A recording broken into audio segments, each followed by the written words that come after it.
আসসালামু আলাইকুম। আমন্ত্রণ মাই টিভি সংবাদে আপনাদের সাথে আছি আমি শরাফত আহমেদ। আর সংবাদে এছাড়াও থাকছে মঙ্গলবারের বিশেষ আয়োজন টিপগার্ড মাইটেক।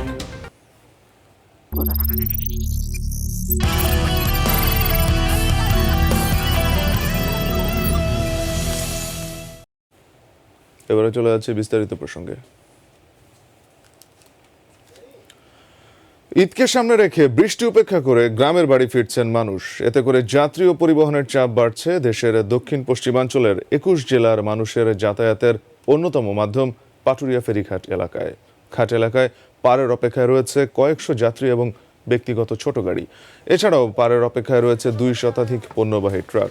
ঘাট এলাকায় দেখা দিয়েছে ঘরমুখো মানুষের ভিড়। বিআইডব্লিউটিসি জানায়, দুদিন ধরে দিনের বেলা ফেরি চলাচল বন্ধ থাকায় ঘাটে পণ্যবাহী গাড়ির দীর্ঘ জট লেগে রয়েছে। এ কারণে বাড়ানো হয়েছে ফেরির সংখ্যা। বর্তমানে শিমুলিয়া বাংলাবাজার নৌ রুটে ১৫টি ফেরি চলছে। এসব ফেরিতে করোনা সচেতনতা উপেক্ষা করেই পার হচ্ছেন মানুষ।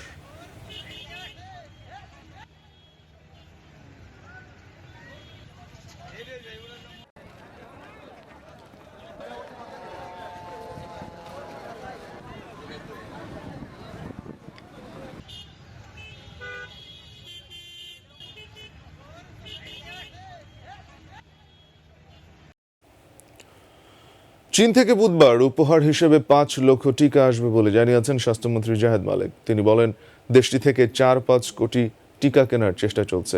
সকালে রাষ্ট্রীয় অতিথি ভবন পদ্মায় নেপালকে করোনা চিকিৎসার সরঞ্জাম হস্তান্তর অনুষ্ঠানে একথা বলেন তিনি।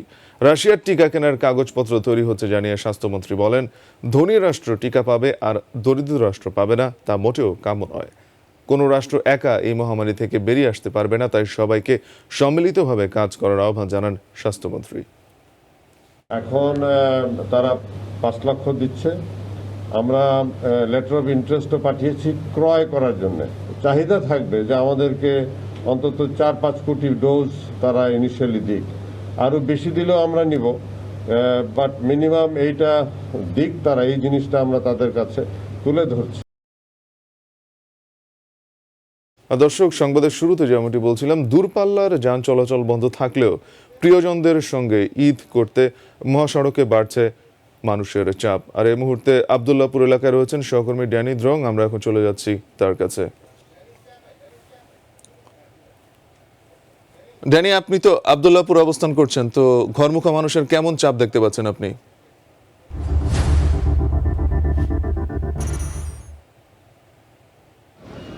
শারাফাত, এই মুহূর্তে আমি রয়েছি যে ঢাকা শহরে বের হওয়া কিংবা ঢোকার অন্যতম মুখ যেটিকে বলে যে আবদুল্লাহপুর। এখানের সরাসরি চিত্রটি আমি আপনাদেরকে দেখাতে চাই যে কি পরিমাণ মানুষের ভিড় এখানে আসলে রয়েছে।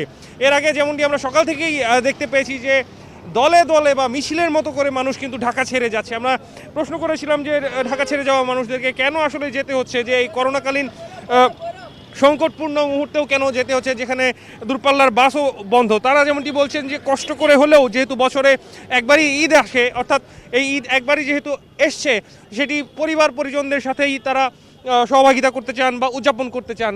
তাই তারা যত ঝুঁকি হোক বা যত বাস নাই বা থাকুক, তবু তারা বিকল্প যানবাহন বা যেভাবে পারেন আসলে সেভাবে যাওয়ার চেষ্টা করছেন। আমরা এসব মানুষ আসলে যারা যাত্রী রয়েছেন তারা কিন্তু আসলে সুনির্দিষ্ট কোনো পরিকল্পনা নিয়েও ঘর থেকে বের হননি। অর্থাৎ আমরা প্রশ্ন করেছিলাম যে কিভাবে যাবেন, দূর দূরান্তের গন্তব্যগুলোতে তারা কিভাবে যাবেন।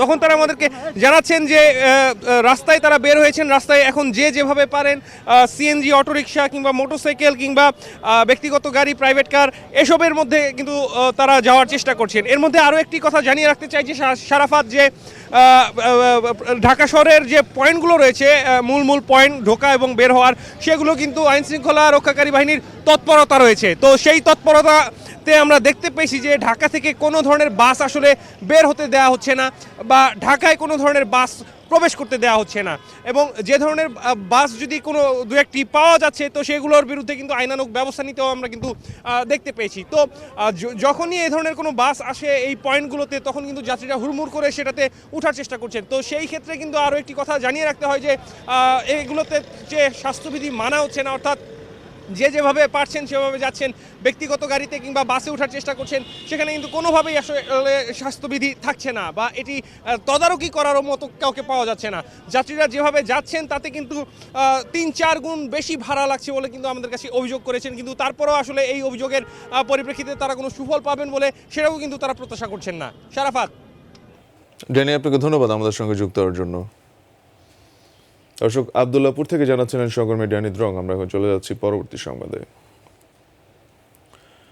রাজনৈতিক প্রতিহিংসার কারণে খালেদা জিয়াকে চিকিৎসার জন্য বিদেশে যেতে দেওয়া হয়নি বলে মন্তব্য করেছেন বিএনপি মহাসচিব মির্জা ফখরুল ইসলাম আলমগীর।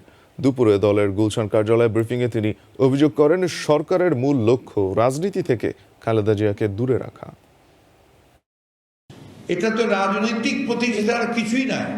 যেখানে দেখুন অন্যান্যদেরকে কনভিকশন হওয়ার পরে 17 বছর কনভিকশন, 10 বছর কনভিকশন হওয়ার পরেও কিন্তু যখনই আপিল করছে তখনই জামিন পাচ্ছে।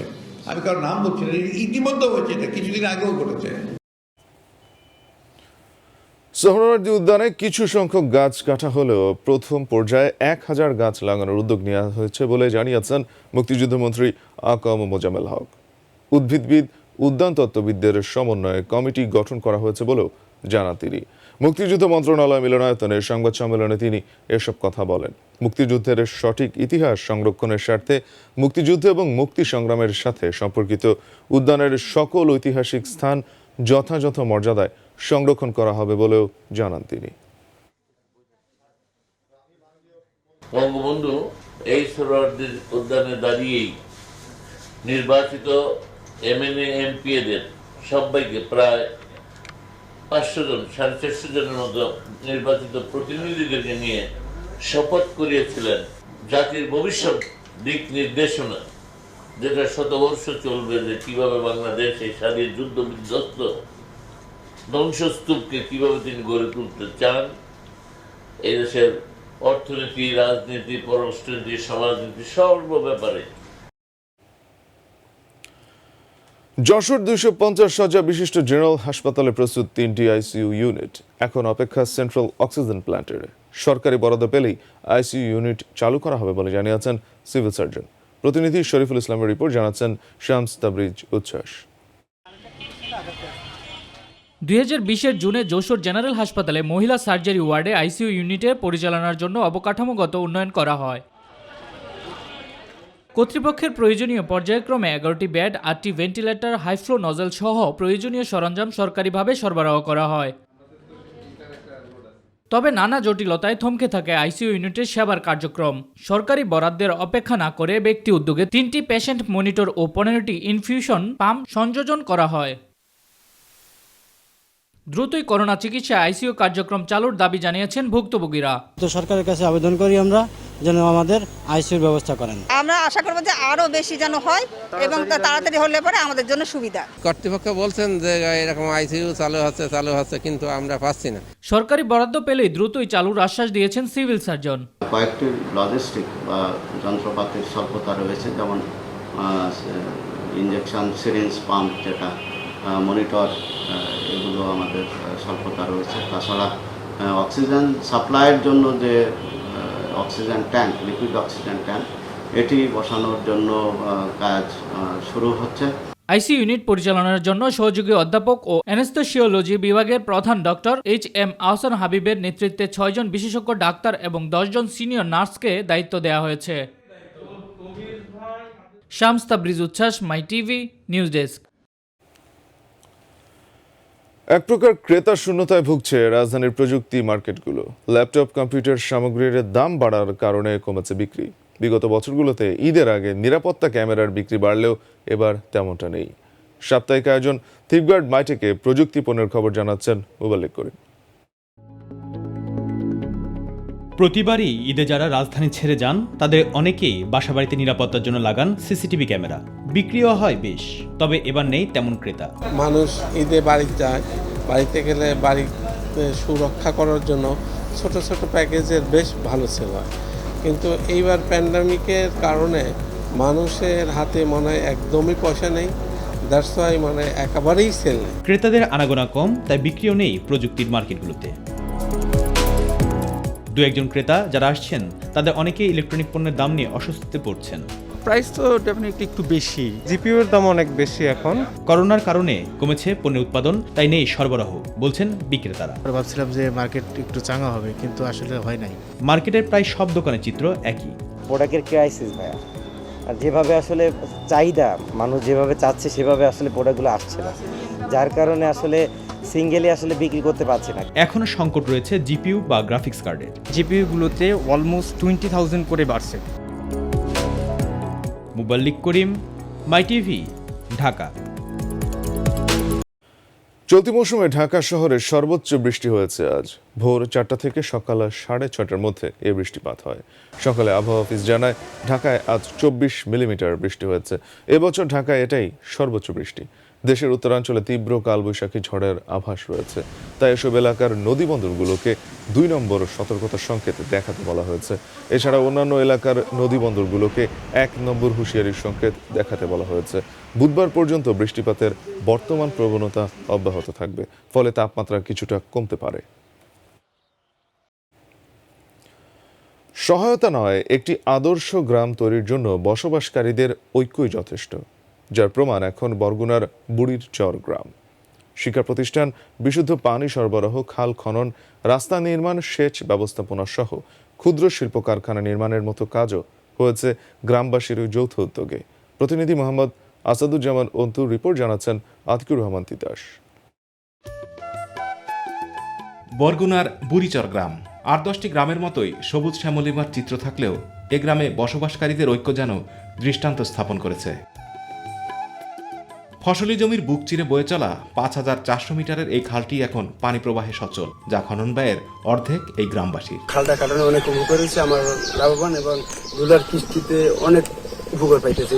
সাপ্লাই পানি পাইয়া আমাদের ধরেন পুষ্কুনির বা খালের কোনো আমাকে ওই পানি লাগে না, আমরা এদের দেওয়া ভালো লাভবান আছি। আমাদের এই জায়গায় সাপ্লাই দিয়েছে, ওই পানি আমরা সবাই ব্যবহার করি, ওই পানি দিয়ে আমরা সবাই উপকৃত হয়েছি। এই খাওয়া দাওয়া সব কাজে, রান্না বান্না সবাই এই পানি ব্যবহার করি। ফসলি জমিতে স্থাপন করা হয়েছে পাম্প, যা সেচ ব্যবস্থাকে করেছে সুলভ। 10 বছর আগে বুড়িচর গ্রামে পানি ব্যবস্থাপনা সমবায় সমিতি এখন এ কার্যক্রম চালাচ্ছে। শুধু সেচ নয়, বিশুদ্ধ খাবার পানি সরবরাহ করা হচ্ছে 2 শতাধিক পরিবারকে। আরও সামনে আমরা চিন্তা ভাবনা আছে, আমরা এই সমিতির মাধ্যমে এলাকা আমরা কিভাবে ডেভেলপ করতে পারি। আগামী প্রজন্মকে শিক্ষিত করতে গ্রামে স্থাপন করা হয়েছে একটি কিন্ডারগার্টেন স্কুল। বিকল্প কর্মসংস্থানের ব্যবস্থা করতে উদ্যোক্তাদের দেওয়া হচ্ছে অর্থ সহায়তা। সমিতির দিক থেকে কিছু টাকা ঋণ করে আমি নিজে একটা ব্যবসা শুরু করছি। এখন আমার প্রথম সেট ছিল একটা, এখন আমার 3টে সেট হয়েছে, বেশ ভালো আছি। আমি মানে অনেক লাভবান হয়েছি। 2 লাখ টাকা দিয়ে তারপর আমার 2.5 লাখ টাকা সারপ্লাস থাকে। আরো সমিতি হয় আমাদের এলাকায়, তাহলে এলাকার লোক আরো স্বাবলম্বিত হতে পারবে। এমন উদ্যোগ অনুকরণীয় দাবি করে তৃণমূলের উন্নয়নে ঐক্যবদ্ধ উদ্যোগ জরুরি বলে মনে করেন স্থানীয় সরকার প্রকৌশল অধিদপ্তর। কিন্ডারগার্টেন একটি স্কুল করেছেন, যে স্কুলে ক্লাস 5 পর্যন্ত শিক্ষাদান করা হয়। আমি এই সাব প্রযুক্তির সর্বাঙ্গীন মঙ্গল কামনা করি। আতিকুর রহমান তিতাস, মাই টিভি। দর্শক, এই ছিল এখনকার সংবাদে। ধন্যবাদ আমাদের সাথে থাকার জন্য। ইউটিউবে মাই টিভির সংবাদ পেতে ভিজিট করুন youtube/mytvbd নিউজ। আমাদের অনুষ্ঠান দেখতে ভিজিট করুন youtube/mytv বাংলা, facebook/mytv বাংলা এবং twitter/mytv বাংলা। পরবর্তী সংবাদ দুপুর 2টা 30 দেখার আমন্ত্রণ জানিয়ে বিদায় নিচ্ছি আমি শারাফত আহমেদ। দর্শক, করোনা সংক্রমণ রোধে সবাই সতর্ক থাকুন, স্বাস্থ্যবিধি মেনে চলুন। আল্লাহ হাফেজ।